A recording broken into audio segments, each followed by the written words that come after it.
News 5's Natalie Clark is live in Goshen with who's helping and who's stepping in there, Natalie.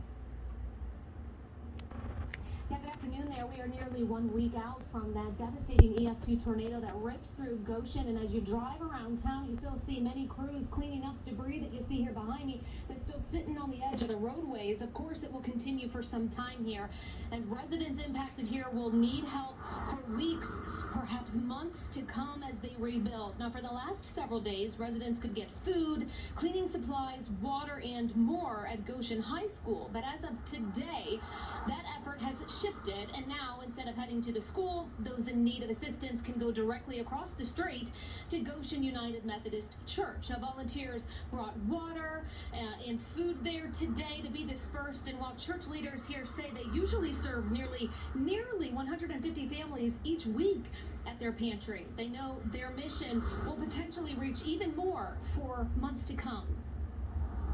We have water. They brought us paper towels, they brought us canned goods, they brought some diapers. This is not going to be a 1 week deal. This is going to be quite a bit of time for people to get their houses repaired enough that they can get food back into it. And Heartland Christian Church also open for assistance. Coming up on WLWT News 5 at 5, we hear more from volunteers and residents who live nearby who are rebuilding here in Goshen, and more of that help that's being offered. We break down more specifics coming up at 5. Reporting live in Goshen, Natalie Clark, WLWT News 5. All right, Natalie, thank you.